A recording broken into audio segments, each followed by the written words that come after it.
Always low prices at Pahrump Valley Auto Plaza.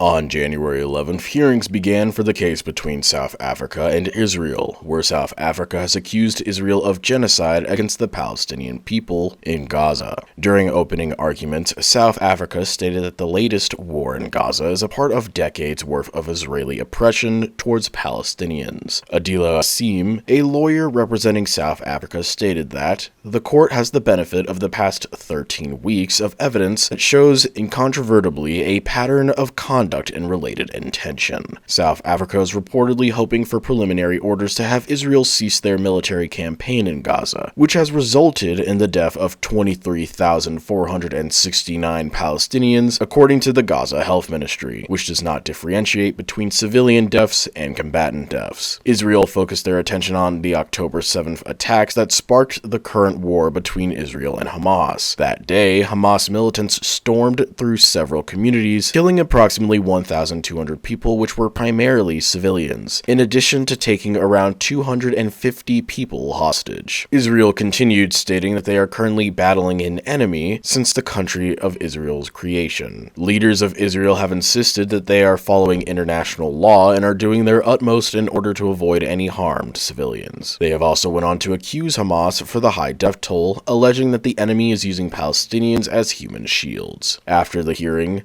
Lior Hayat, an Israeli foreign minister spokesman, went to X, formerly known as Twitter, stating that, "Today we are witness to one of the greatest shows of hypocrisy in history, compounded by a series of false and baseless claims." He also went on referring to South African lawyers as the legal arm of the Hamas terrorist organization. He also accused South African lawyers of distorting the reality of Gaza following the October 7th attacks. This is in response to lawyer Tembeka Ungukaitobi, accusing Israel of committing genocide by design. However, Israel is not the only country to claim that South Africa's allegations are unfounded. Specifically, the U.S. Department spokesman Matthew Miller spoke on how the court plays a crucial role in peacefully settling disputes. He continued on, stating that Israel had the right to defend itself and that Hamas has called for the mass murder of Jews. According to reports, Israel will be addressing the court on January 12th, tomorrow. The case between Israel and South Africa is also expected to last years.